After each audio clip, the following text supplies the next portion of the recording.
Aš esu Arūnas Bučnys, Lietuvos sveikatos mokslo universiteto gimnazijos direktorius.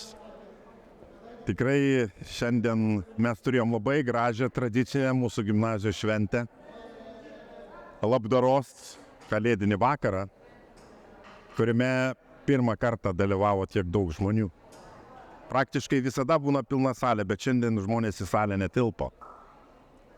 Šitas mūsų renginys yra skirtas kasmet, kad padėtumėm tiem, kam pagalbos reikia labiausiai.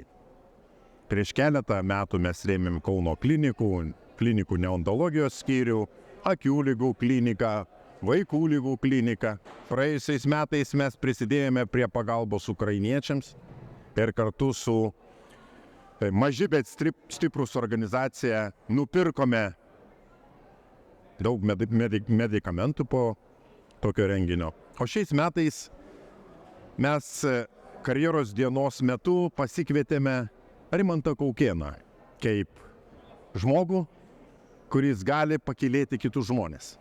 Ir to renginio metu mums kyla idėja, išgirdus ypač apie tą gražią iniciatyvą, išpildyk vaikų sergančių sunkiomis onkologinėmis lygomis svajonę, į tą gražią iniciatyvą, mes pagalvojom, o kodėlgi nepaaukoti šitiems vaikams ir išpildyti vienam ar kitam svajonę. Ir kaip mums buvo džiugu, kad Rimantas iškart priėmė šitą mūsų pasiūlymą, pasidžiaugė, pakalbėjo, pasitarėm. Ir šiandien aš be galo laimingas, nes mes tikrai padovanojom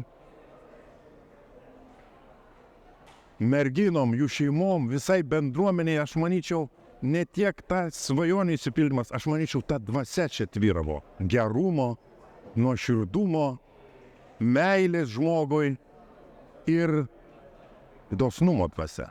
Todėl aš labai esu laimingas, kad mes prisidėjom prie šių dviejų šaunių